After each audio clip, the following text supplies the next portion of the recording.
In October 1929, the stock market lost nearly 25% of its value in just 2 days. Families watched their life savings evaporate. Banks collapsed. Unemployment soared to 25%. Now here's the terrifying part. Nearly a century later, we're seeing the exact same warning signs that preceded that catastrophe. The speculation, the debt, the inequality, the blind faith that this time is different. History isn't just repeating, it's screaming at us. And if we don't listen to what 1929 is trying to tell us about today's economy, we're destined to relive one of humanity's darkest financial chapters. The ghost of 1929 is back, and it's haunting our present. The crash didn't happen overnight. Throughout the 1920s, Americans believed they had discovered the secret to endless prosperity. The stock market seemed like a one-way ticket to wealth, credit flowed freely, and anyone questioning the boom was dismissed as a pessimist. Then, on Black Tuesday, October 29, 1929, reality came crashing down. What followed wasn't just a recession, it was the Great Depression, an economic catastrophe that destroyed lives, toppled governments, and reshaped the entire global economic order. But here's what should keep you awake at night. We've been here before, and not just in 1929. The 2008 financial crisis revealed that we hadn't learned the lessons we thought we had. The same patterns of speculation, over-leveraging, and regulatory failure that caused the Great Depression reappeared in different clothing. And today, as we navigate an economy marked by historic debt levels, asset bubbles, and growing inequality, those ghostly patterns are emerging once again. This isn't about doom and gloom, it's about recognition. By understanding the specific parallels between 1929 and our modern economy, we can identify the warning signs, comprehend the policy mistakes that made things worse, and recognize the interventions that actually worked. In this deep dive, we're going to examine the buildup to both crises, compare the policy responses that followed, trace the long-term consequences, and extract the crucial lessons that could help us avoid repeating history's most devastating economic mistakes. Because those who cannot remember the past are condemned to repeat it, and right now we're dangerously close to forgetting. Before we dive into these critical parallels, I need your help. If you think understanding these economic patterns matters, not just for economists but for everyone trying to protect their financial future, hit that like button right now.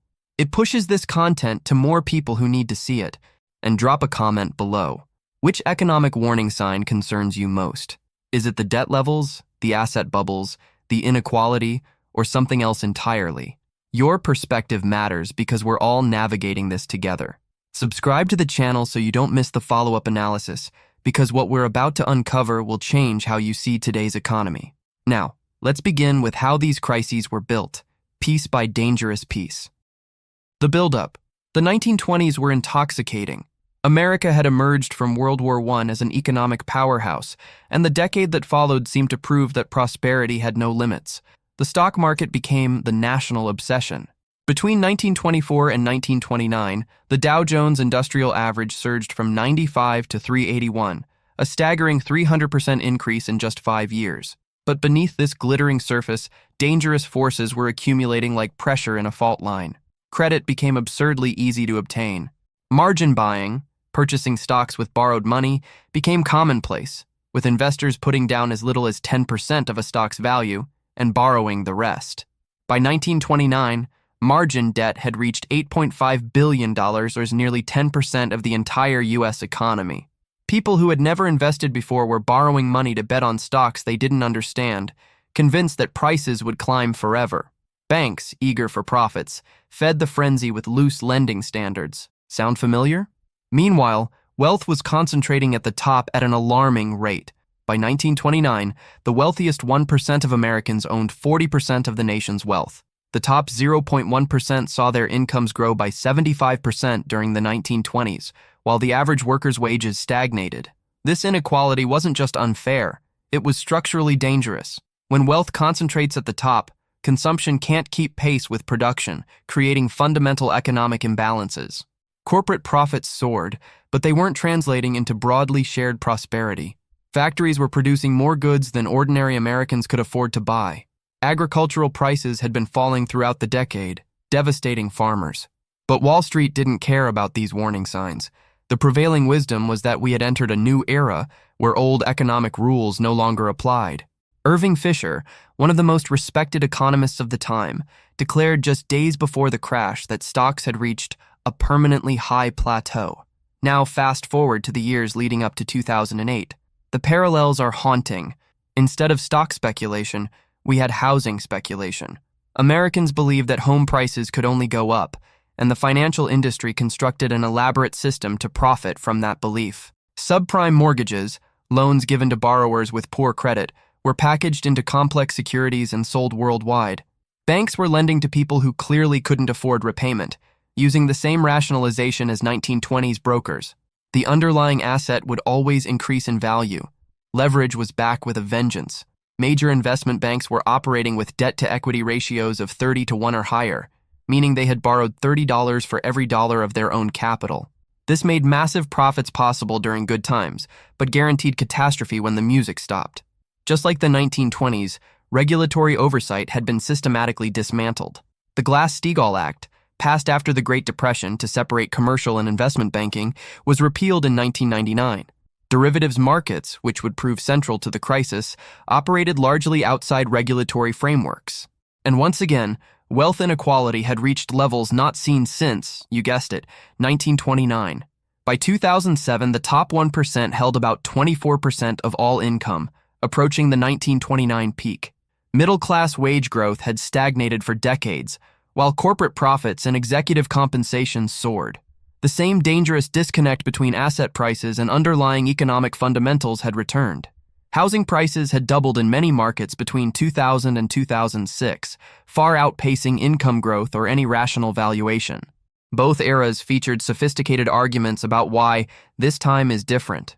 In the 1920s, it was new technologies like radio and automobiles. In the 2000s, it was the internet, globalization, and financial innovation. Both times, these genuine advances were used to justify irrational asset prices. Both times, the people profiting from the bubble dismissed skeptics as outdated thinkers who didn't understand the new paradigm. And both times, the skeptics were right. The crash and initial response. When the 1929 crash came, it came fast. The market had shown cracks throughout September and early October, but most investors viewed dips as buying opportunities. Then came Black Thursday, October 24th, when panic selling began in earnest. The following Tuesday, October 29th, remains the worst single day in stock market history by percentage decline. Over 16 million shares traded, a record that would stand for decades, as everyone tried to sell and almost no one wanted to buy. Fortunes built over years vanished in hours, but the stock market crash was just the beginning. What turned a market correction into the Great Depression was the cascade of bank failures that followed. In an era before deposit insurance, when a bank failed, ordinary depositors lost everything. This triggered bank runs, panicked crowds lining up to withdraw their money before it disappeared. Between 1930 and 1933, over 9,000 banks failed, wiping out the savings of millions of Americans. With no savings and no credit, consumption collapsed. With no consumption, factories closed. Unemployment rose from 3% in 1929 to 25% by 1933. Industrial production fell by 46%. This wasn't just an economic crisis, it was social catastrophe. President Herbert Hoover's response was rooted in the economic orthodoxy of the time, which held that government intervention would only make things worse. He believed in balanced budgets, limited government spending, and allowing market forces to correct themselves naturally. He thought that providing direct relief would undermine American self-reliance and create dangerous dependencies. In 1932, he did establish the Reconstruction Finance Corporation to provide loans to struggling banks and businesses, but it was too little, too late, and it didn't address the human suffering directly. His approach turned what might have been a severe recession into an existential crisis. When 2008 arrived, policymakers had supposedly learned from 1929. The crisis began in the housing market, as rising defaults on subprime mortgages triggered a collapse in the complex securities built upon them. Bear Stearns collapsed in March 2008. Lehman Brothers failed in September, triggering global panic. The financial system was freezing up. Banks stopped lending to each other, unsure who was solvent and who was concealing catastrophic losses. But this time, the response was immediate and massive. The Federal Reserve, led by Ben Bernanke, an academic expert on the Great Depression, slashed interest rates to near zero and began purchasing assets to inject liquidity into the system. Treasury Secretary Henry Paulson pushed through the $700 billion Troubled Asset Relief Program, TARP, providing capital directly to failing banks. The government guaranteed money market funds, expanded deposit insurance, and took over mortgage giants Fannie Mae and Freddie Mac. It was everything Hoover hadn't done, applied with overwhelming force. These interventions prevented a complete collapse of the banking system. Unlike the 1930s, the payment system kept functioning, deposits were protected, and credit markets eventually thawed. Unemployment did spike to 10%, but nothing like the 25% of the Great Depression. By the metrics of systemic collapse, the response worked. The ghost of 1929 had taught us something crucial. In a financial crisis, the government must act as lender of last resort and prevent the banking system from imploding. Yet the 2008 response had its own problems. The bailouts were deeply unpopular, seen as rewarding the very institutions whose recklessness had caused the crisis while ordinary homeowners lost their houses. The moral hazard was obvious. If banks knew they'd be rescued, what would prevent future recklessness? Prosecution of those responsible was virtually non-existent. The assistance provided to Wall Street far exceeded the help given to Main Street. Millions of families lost their homes, their jobs, and their economic security, while bankers received bonuses. The contrast with the 1930s response is instructive. Once Franklin Roosevelt took office in 1933, his New Deal programs didn't just rescue banks, they put millions of Americans directly to work, created a social safety net, and fundamentally reformed the financial system. The 2008 response saved the system, but left millions to suffer through years of painful recovery. We had learned how to prevent total collapse, but we hadn't learned how to make the recovery just or equitable. Recovery and reform. The Great Depression didn't end quickly. Despite Roosevelt's election in 1932 and the torrent of New Deal programs that followed, the economy limped along throughout the 1930s. Unemployment remained above 14% until 1940. The recovery was maddeningly slow and marked by setbacks, most notably the recession of 1937-38, when Roosevelt, concerned about budget deficits, prematurely cut back on government spending and the economy immediately contracted again. It wasn't until the massive government spending of World War II that the Depression finally ended. But the New Deal era did accomplish something profound. It fundamentally restructured the relationship between government, economy, and citizens. The Securities Act of 1933 and Securities Exchange Act of 1934 created the SEC and brought transparency and regulation to financial markets. The Glass-Steagall Act separated commercial banking from investment banking, preventing banks from gambling with depositors' money. The Federal Deposit Insurance Corporation guaranteed bank deposits, ending bank runs. Social Security created a safety net for the elderly. Labor laws protected workers' rights to organize. These weren't just emergency measures. They were structural reforms designed to prevent another 1929. The political and social consequences were equally profound. The Depression shattered faith in laissez-faire capitalism and created a lasting consensus that government had a responsibility to manage the economy and protect citizens from market failures. Trust in business leaders collapsed, while faith in government intervention surged. This consensus would hold for decades, shaping American politics through the 1960s. The Depression also gave rise to dangerous political movements, fascism in Europe, homegrown demagogues in America, as desperate people looked for someone to blame and someone to save them. After 2008, the recovery followed a different pattern. The stock market rebounded relatively quickly, regaining its losses by 2013. Corporate profits recovered even faster. But for ordinary Americans, the recovery was the slowest since World War II.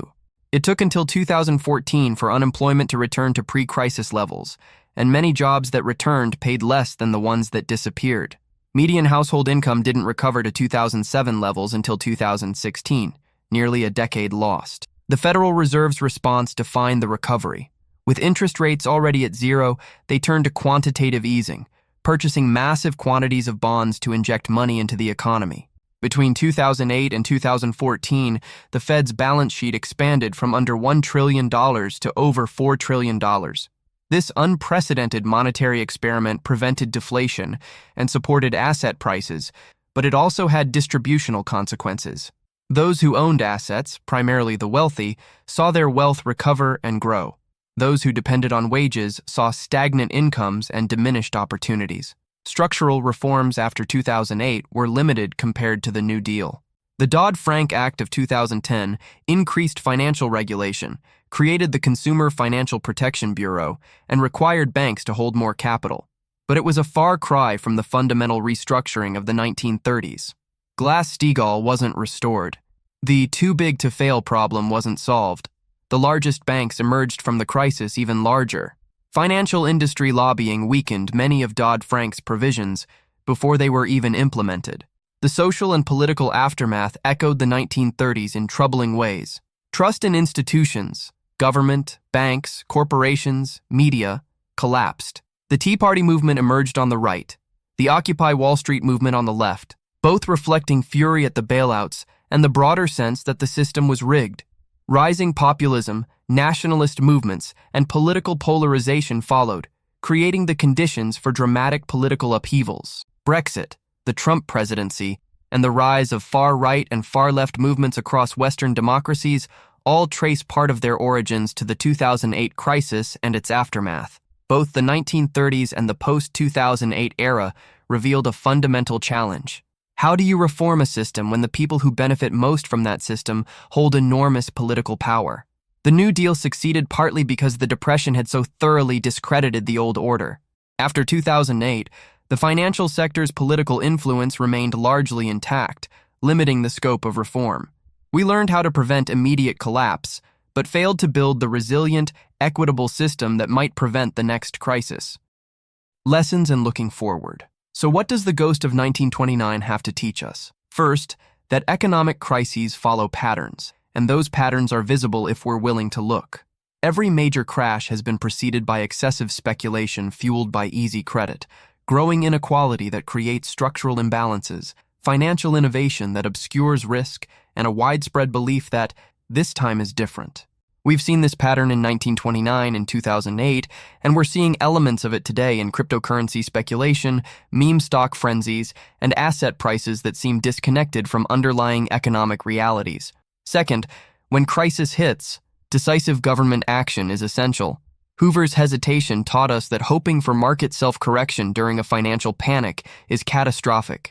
The immediate response to 2008, for all its flaws, prevented another Great Depression precisely because policymakers remembered that lesson. Central banks must act as lenders of last resort.